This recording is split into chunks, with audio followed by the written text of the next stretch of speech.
চমৎকার লজ্জা লাগা দরকার এই জনতার রাজপথ বলছে তোমরা চলছে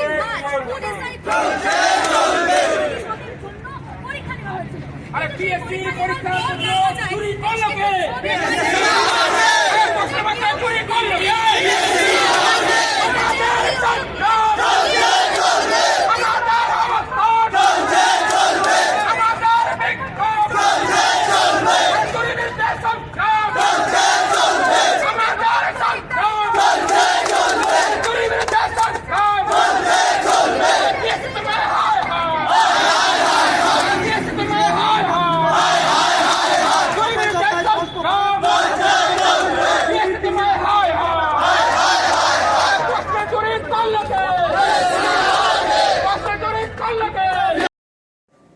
দর্শক, আপনারা দেখতেই পেলেন যে পিএসসি অফিসের সামনে ছাত্রছাত্রীদের বিক্ষোভ চলছে। এই বিক্ষোভটা কেন? গত মার্চ মাসে 16-17 তারিখে যে ফুড এসে এক্সাম হয়েছে, ফুডের sub inspector of food supply, এই ফুড ডিপার্টমেন্টের যে এসআই পরীক্ষাটা হলো, সেই পরীক্ষায় দেখা গেছে যে প্রশ্ন ফাঁস হয়েছে। 6টা শিফটে পরীক্ষা হয়েছে, তবু প্রশ্ন ফাঁস হয়েছে। এই প্রশ্ন ফাঁস হওয়ার দরুন কেউ কেউ মোবাইল নিয়ে গেছে সেন্টারে, কেউ কেউ পায়ে পরীক্ষার অ্যান্সার লিখে গেছে। এমনকি আমি দেখেছি যে গত 16 তারিখে যে পরীক্ষাটা হয়েছিল মার্চ মাসের, সেই পরীক্ষার যে সেকেন্ড শিফট যে পরীক্ষা, 12টা থেকে পরীক্ষা, 11:45 সেই হোয়াটসঅ্যাপে ঘুরে বেড়াচ্ছে অ্যান্সার কি সেই পরীক্ষার কোশ্চেনের। তাহলে প্রশ্ন ফাঁস তো হয়েছে। তাহলে ছাত্রছাত্রীদের কেন বিক্ষোভ থাকবে না? যারা এতদিন ধরে খাটলো এই পরীক্ষার জন্য, যারা এই পরীক্ষাকে ফোকাস করে যারা এতদিন ধরে পড়াশোনা করলো, তাহলে পড়াশোনা পরিশ্রমের কোনো দাম নেই? মেধার কোনো দাম নেই? যারা টাকা দিয়ে প্রশ্ন কিনছে, যারা টাকা দিয়ে উত্তর কিনছে, তারাই শুধু পাস করবে? ছাত্রছাত্রীদের তাই বিক্ষোভ তো হবেই স্বাভাবিকভাবেই। যাদের ঘরে টাকা নেই তারা তো মেধার জোরে চাকরিটা পেতে চায়, তারা স্বাভাবিকভাবে বিক্ষোভ করছে। তো অনেকে ছাত্রছাত্রীরা বিক্ষোভ করেই বলছে, পিএসসিকে ব্যঙ্গ করেই বলছে, পিএসসি আসলে পাবলিক সার্ভিস কমিশন নয়, পিএসসি হচ্ছে প্রশ্ন ফাঁস কমিশন। ফুড এসআই এক্সাম হওয়ার সাথে সাথেই ছাত্রছাত্রীরা রি এক্সাম, যাতে করে নতুন করে এক্সাম হয়, এই পরীক্ষাটাকে বাতিল করা হয়, এর সপক্ষে আন্দোলন শুরু করেছিল। কিন্তু নতুন করে পরীক্ষা হওয়ার, রি এক্সাম হওয়ার সপক্ষে আন্দোলন করেছিল এর আগেও পিএসসি অফিসের সামনে।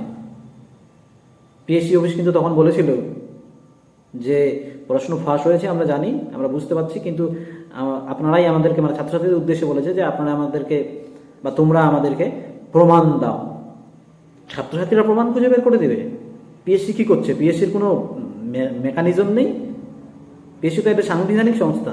একটা সাংবিধানিক সংস্থা হয়ে একটা সামান্য পরীক্ষা স্বচ্ছভাবে কন্ডাক্ট করতে পারে না। রাজ্য সরকার তো ডুবেই গেছে, সমস্ত নিয়োগ দুর্নীতি থেকে শুরু করে সমস্ত কিছুতে জালিয়াতি, দুর্নীতি, চুরি। সেখানে পিএসসির মতো সংস্থা, সেও ডুবে যাচ্ছে, একটা সাংবিধানিক সংস্থা। একটা পরীক্ষা পর্যন্ত ঠিকঠাক করে নিতে পারছে না। এমনি তো 12 মাসের মধ্যে 11 মাস ঘুমিয়ে থাকে, 1 মাস জেগে থাকে। এতদিন ধরে পরীক্ষা নেই, যা দেখা গেল পরীক্ষার নোটিফিকেশন আসলো, পরীক্ষা হলো, সেটাও আবার স্বচ্ছভাবে হলো না। ডাব্লিউবিসিএস পরীক্ষার কথা তো ছেড়েই দিন, ও তো পরীক্ষা হয় 1 বছরে, আর তার 3-4 বছর পরে নিয়োগ হয়। অথচ গ্যাজেট প্রকাশ করার কথা যে পিএসসি ডাব্লিউবিসিএস পরীক্ষাকে নাকি ইউপিএসসির ধাঁচে করা হবে।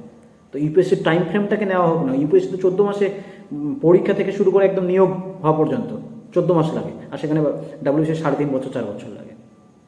তো সময়ের কি কোনো দাম নেই? একটা ছেলে, একটা মেয়ে পড়াশোনা করছে, ডাব্লিউবিসিএস অফিসার হবে বলে তার দেখা যাচ্ছে 3.5 বছর 4 বছর হয় চলেই গেল। সে যদি নাও হতে পারে, তার 3.5 বছর 4 বছর চলেই গেল জীবনের থেকে। সেই জায়গা থেকে ফুড এসআই এক্সাম হয়েছে, সেই ফুড এসআই এক্সামেও দেখা যাচ্ছে দুর্নীতি, স্বচ্ছতার অভাব। তাই ছাত্রছাত্রীরা যখন বিক্ষোভ করতে গেছে, পিএসসি কিন্তু সদুত্তর দিতে পারেনি। সেই জায়গা থেকে ছাত্রছাত্রীদের বিক্ষোভ, অনেক শিক্ষক শিক্ষিকাও সেখানে বিক্ষোভ করতে গেছেন ছাত্রছাত্রীদের হয়ে।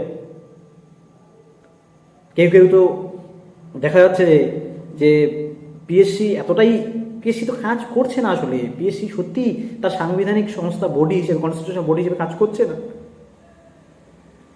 ওই জন্য পিএসসিকে অনেকে দেখা যাচ্ছে যে মেয়েদের মধ্যে অনেকে দেখলাম যে পিএসসিকে ডেড বডি হিসেবে দেখানো হচ্ছে, এবং পিএসসির শ্রাদ্ধ পর্যন্ত ছাত্রছাত্রীরা করেছে বিক্ষোভ দেখিয়ে। দেখুন একবার।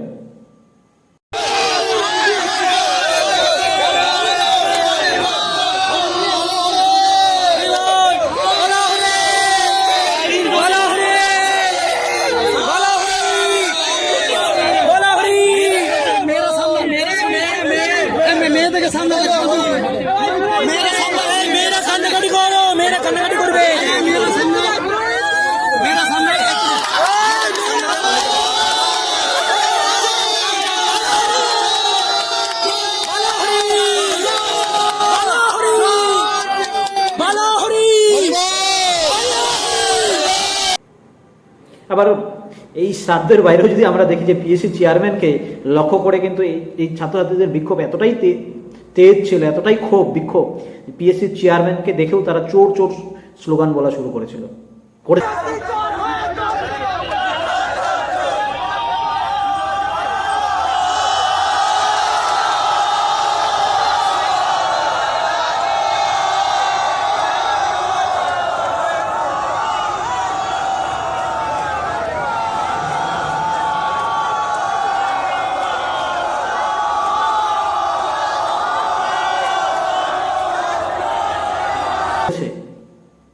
এটাই স্বাভাবিক। তো পিএসসি চেয়ারম্যান বসে বসে কি ছোট জগন্নাথ কি পিএসসি চেয়ারম্যান? এই কাজগুলো তো করতে হবে, দেখতে হবে, তো একটা মেকানিজম তো লাগবে, একটা পরীক্ষা কন্ডাক্ট করছে। দর্শক, আপনাদের কি মতামত ওয়েস্ট বেঙ্গল পিএসসিকে নিয়ে? ফুড এসে এক্সাম আদৌ এক্সাম হবে কিনা, নতুন পুনরায় করে এক্সাম হবে কিনা, যে এক্সামটা হয়েছে সেটা বাতিল করা হবে কিনা, আপনাদের কি মতামত অবশ্যই জানাবেন কমেন্ট বক্সে খোলা রইল। আর নজর রাখবেন সঙ্গে অরবিন্দ ইউটিউব চ্যানেলে।